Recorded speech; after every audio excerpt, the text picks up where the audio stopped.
Let's Dub Project. Welcome back, time to newcomers. I'd like to apologize to State's Attorney. Last episode, we begun the flashback case where Phoenix Wright lost his attorney's badge. And now we're continuing on to figure out how the events of this went about. So, what we do here is press. Hold it! How can you be so sure? Hey, you gotta learn to stop relying on people to do your thinking for you, pal. Learn to think for yourself. Get that noggin cranking. You fail to grasp the concept of questioning, Detective. First, we got this letter. It says, shoot in the forehead, loud and clear. I can see that, but I still wouldn't do it. Well, maybe you need to grow yourself a backbone, pal. You fail to grasp the concept of shooting people is bad, Detective. We also found the defendant's pistol at the scene. Traces of gunpowder residue shows that it had been fired recently. Well, Mr. Wright, as far as I can tell from looking at this photo, there seems to be no issue with the prosecution's claim. The photo. Maybe there's something in there I can use. So they're saying the defendant shot the victim in the forehead? I think there's a hole in the prosecution's argument. Clearly, Mr. Enigmar... He shot something else. Looking at this photo, another possibility occurs to me. Yes? What does the letter tell us? That the defendant had a reason he couldn't refuse. His teacher's wishes. Bingo, pal. That's why the defendant popped him one in the forehead. Oh? The defense disagrees. You see, the defendant had another choice he could make.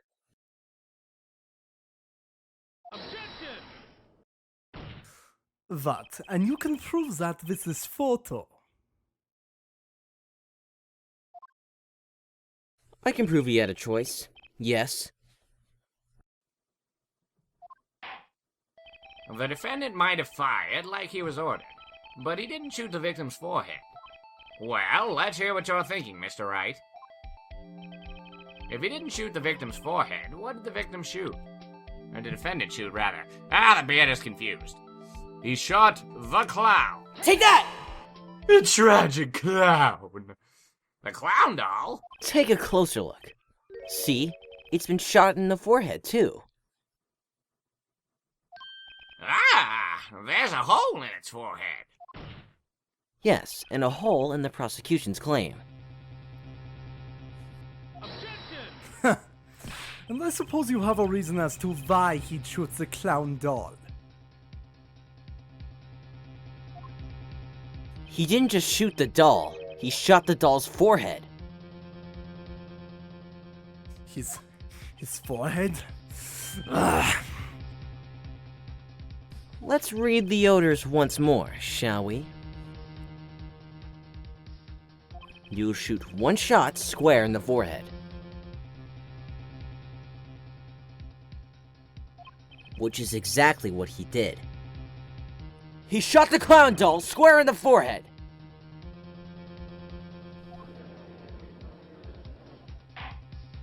The defense has raised an intriguing possibility.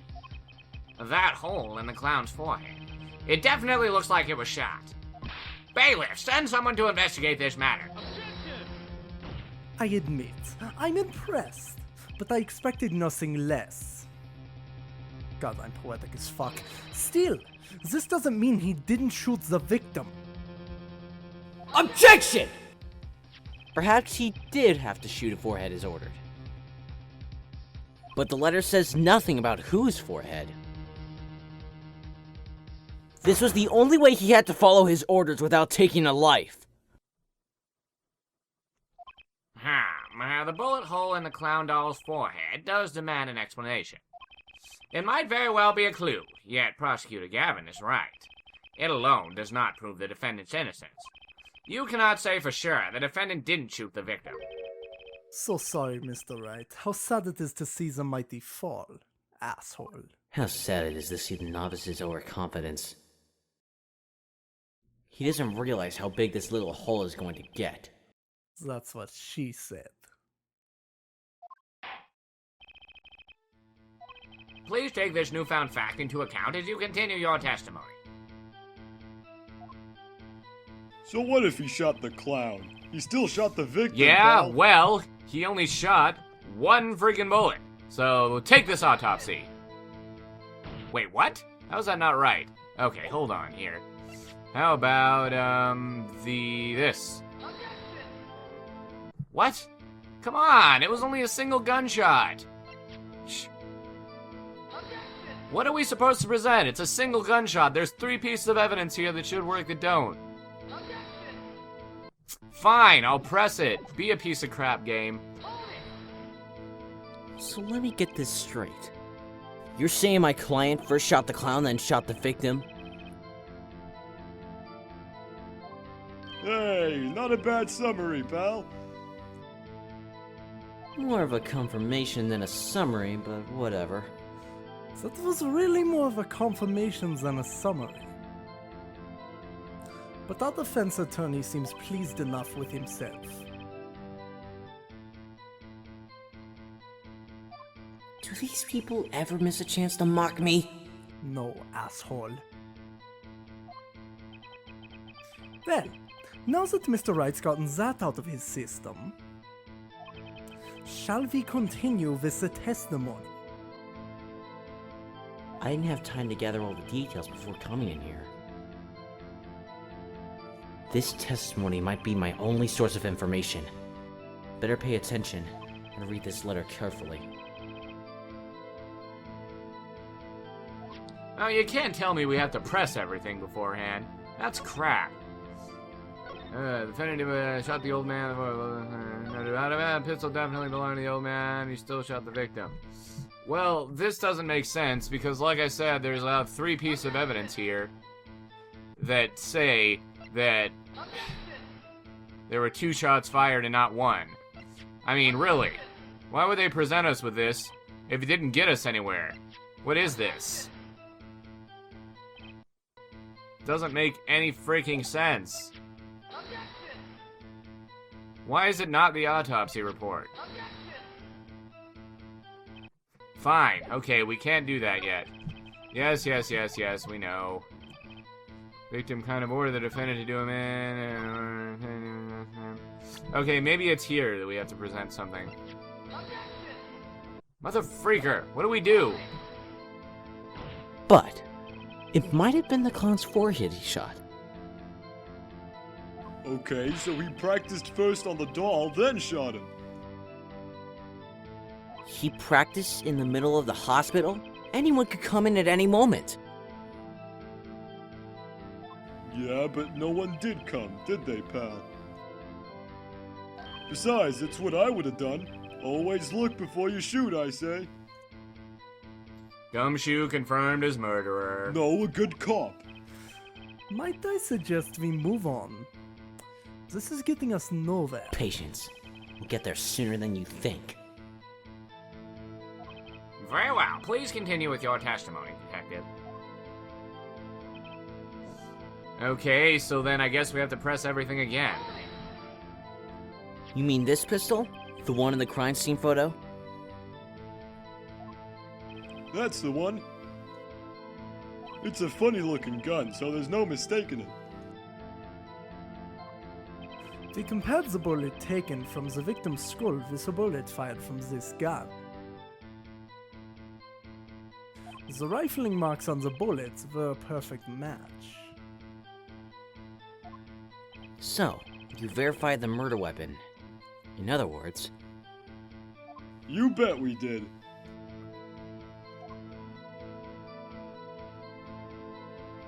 Press everything again. why are you so certain? What pile of sand has your head been stuck in all this time, pal? You never heard of Zak and Valant's quick draw shoot 'em? Huh? What's that? No, one of the defendant's specialties.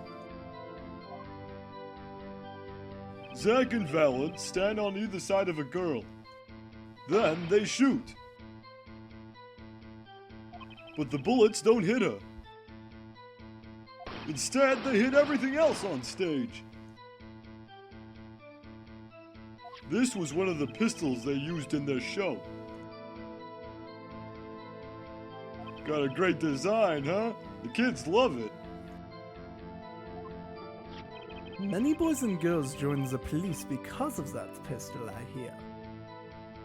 You know, that would explain a lot about the police force. Troop Gramarye stopped doing that act a while ago. The old man held on to that pistol ever since. The court would like to see the pistol in question. You got it, sir. Here she is. Finally, some goddamn progress. Well, this truly is a blast from the past. Ah, the beard made it funny. It's a stage pistol for magic shows, see? But it can fire real bullets. It looks so much bigger in real life than on TV. That's what she said. Yeah, but it can only hold one round. By the way, the pistol's firing chamber is empty. And it shows traces of having been fired recently. So, were any fingerprints found on the gun? Unfortunately, no. Of course, the defendant is known for wearing gloves. We might say that the lack of fingerprints is in fact a fingerprint of its own. As the Klavier made it funny. Aha! Intriguing point. Well made. Whoa, whoa, whoa! Not well made, not intriguing. In any case, the court accepts this evidence. Stage pistol added to the court record. My grandchild would get a kick out of seeing this. But now it's time to return to our testimony.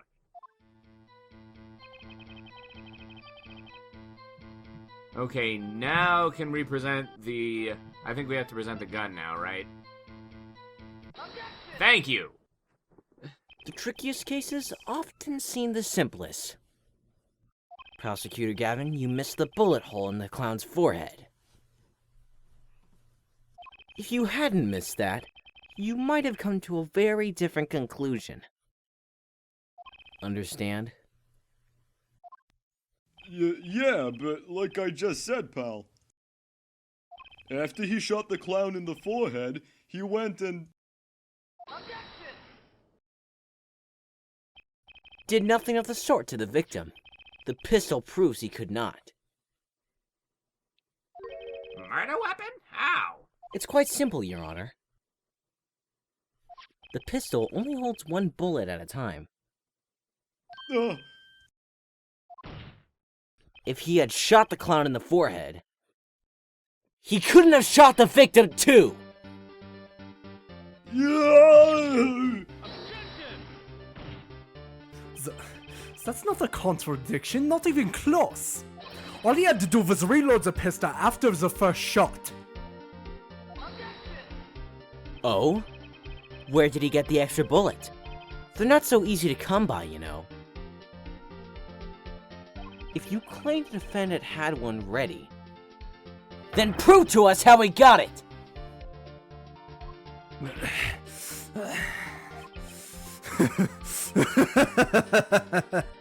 I had a feeling this wasn't over yet.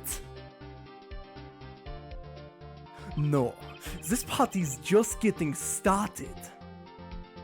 And I haven't proven anything yet beyond my good looks and startling record sales. And out of lack of humility. What's this? It seems that the prosecution has another witness prepared. Like I said, our detective was just the warm-up act. Now that the audience has gotten a taste of what's to come, they're ready. Ready for what? For my decisive witness, of course. A witness who, you will find, can prove one thing for us. That it was Zak Gramarye who shot the victim in the forehead. Very well. We will pause for a 15-minute recess. This might be my lucky break. I'll need that 15 minutes to talk to my client, Zak. Court is adjourned.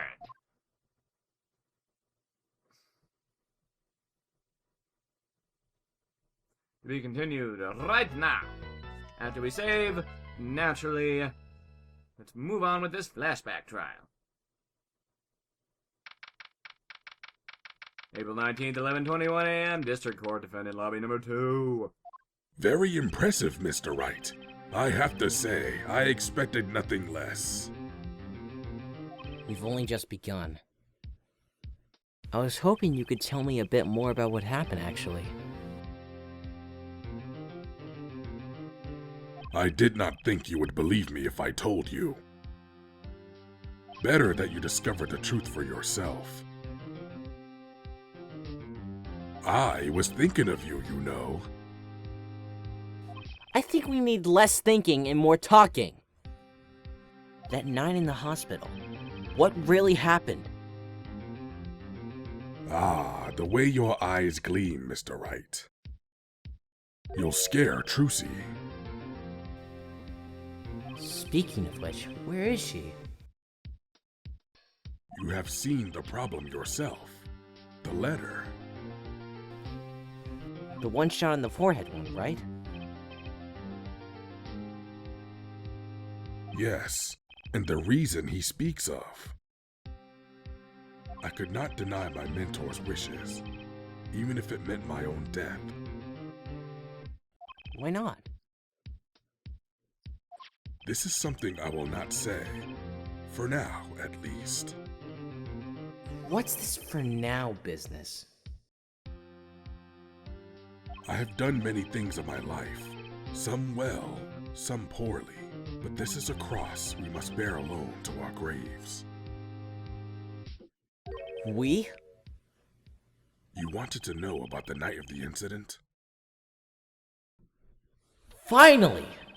This guy sure likes to take his time getting to the important stuff. Of course, I had no intention of shooting my mentor. I snuck into his room that night at the appointed time, and found there upon his bedside table 2 pistols. 2? Yes, the one I had used on stage, and the one that had been used by my partner, Valant. Oh. For the Zak and Valant's quick draw thing?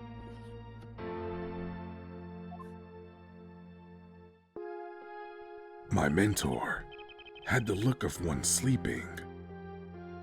I stood by his bedside, hearing only the light sound of his breathing. Then I took the pistol into my hand. I cannot deny that my resolve faltered then, for a moment. You faltered? You mean you thought about shooting him? Recall there was a reason I could not refuse his request.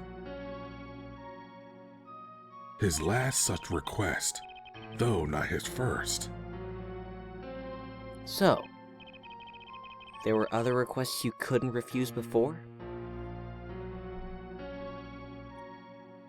To be honest, I've not always been steadfast, and I fear I've brought pain upon Trucy.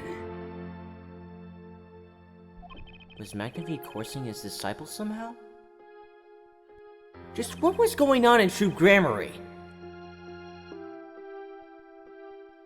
Yet, in the end, I did not shoot him. Instead, I turned and shot the clown. I took the pistol I had fired and placed it in my pocket. In your pocket?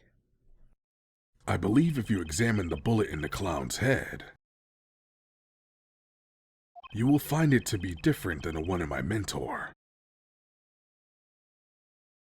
What were those called? Rifling marks. Yes. Well, that is all I have to tell you concerning the case. Concerning the case? You mean there's something else you can tell me?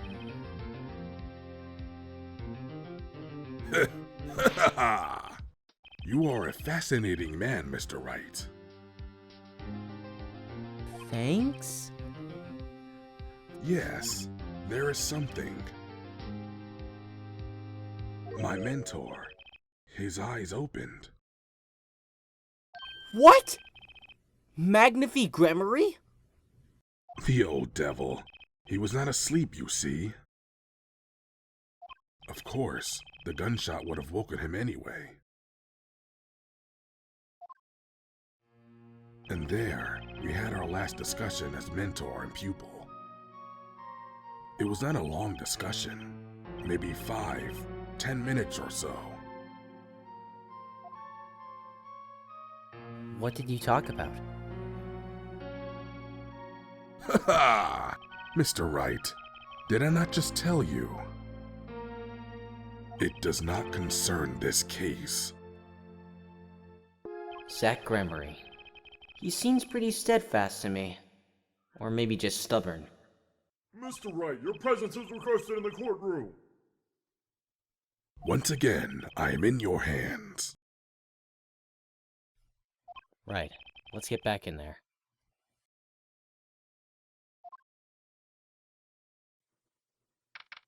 April 19th, 11:37. District Court, courtroom number 7. Court is now back in session. During a recess, a bullet was found in and dug out from the clown's head. Wow, this is news. And the rifling marks? There wasn't time to do a detailed analysis. Though they did find the weapon type matches the murder weapon. Well, that's not very conclusive, is it? Which is why I'm about to call my very decisive witness. Your decisive witness? How many times have I heard those words? Though they often turn out to be far less decisive than you think. Oh, don't worry on my account. I'm quite confident this witness will do the job. After all, he is intimately acquainted with the players in our little production. Being the other half of Troop Gramarye's famous duo, Zak and Valant. Valant Gramarye. So we get to meet the great Magnafi's other disciple.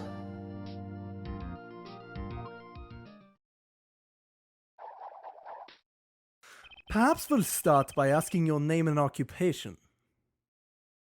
Valant Gramarye, magician. And you're the decisive witness, are you? You can prove your fellow student your partner's guilt? Fate, the grand illusion, filled with traps and tricks. Wait, the shooting took place at that hospital after 11 o'clock at night. If you're a witness, does that mean you were there that late?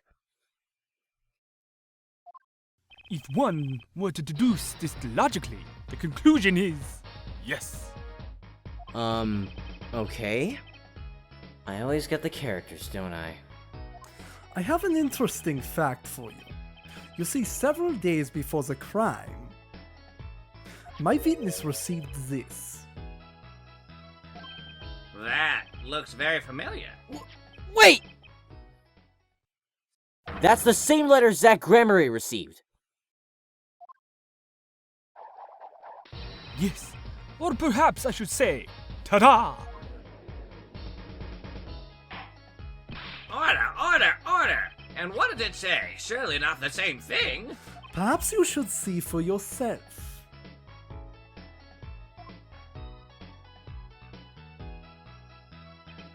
Why, it's practically the same. The court accepts this into evidence. Magnifies letter 2 added to the court record. This is most unusual. Exactly what was going on with you folks. What exactly was your troop Gramarye up to? By which you mean? I'm just having trouble envisioning a man who would ask his students to kill him. Both of them, no less. It's just my opinion, Judge. But from these letters, I'd say he was coercing them, not asking them. We walked the magician's path together, and in so doing shared much of our lives. When people are so close, there is strain and warping of relations, you might say. Yet, this has nothing to do with the case at hand. By which you mean you're not going to tell us. What are the friggin' odds?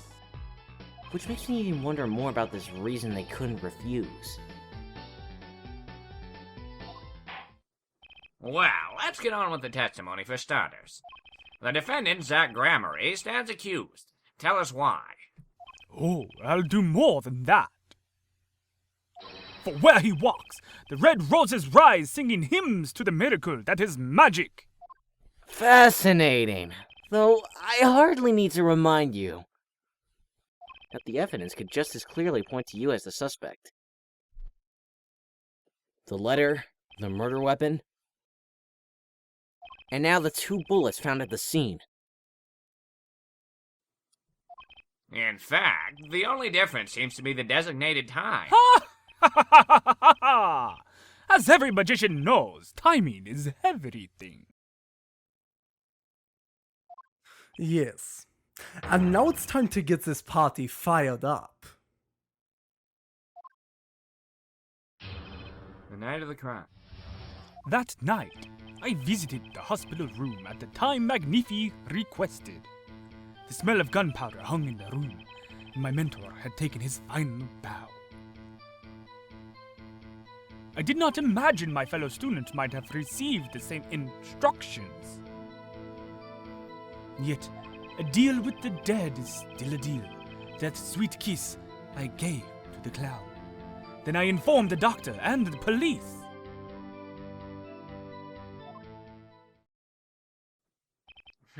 So you were the one who reported the crime. Indeed, I would think.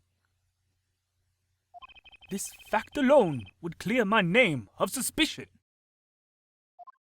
Let's not jump to any conclusions. Yes, the cross-examination generally comes before the conclusions in this court. But if your testimony proves to be true, then the defendant, Zak Gramarye, is guilty. And if it wasn't Zak Gramarye, then the killer was you, Valant.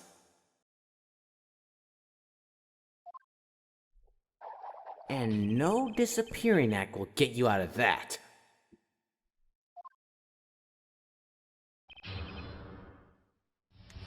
Okay, let's see here. You visited the hospital room at the time Magnifi requested. My mentor had taken his final bow. Let's press. So, you weren't worried about your own safety at all? I mean, you smelled gunpowder, yes? What if the shooter was still nearby? I did not consider this, to be honest. It is forbidden for a magician to have a good imagination. Really? Isn't magic all about illusions and imagination? How about this? You were the shooter, which is why you weren't afraid. Now you are the one imagining. It is forbidden for a lawyer to have a good imagination. The witness will refrain from pausing so suspiciously before responding. My forbidden imagination is starting to imagine things, like the beard destroying your face.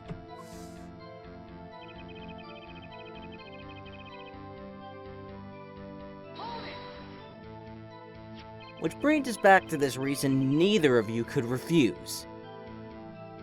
So it does, and my partner, he did not refuse. But Magnifi wrote the same thing to you. Why could you refuse if Zak couldn't? Because I have a will of steel, of course. I also do this trick Well, Ben still bars, so perhaps steel isn't all so strong. So which is it? Tell me, you ass! Mind if I continue? And so we shall. Next episode. Rate, comment, subscribe, favorite, and see you guys on the next epic episode of Apollo Justice Ace Attorney.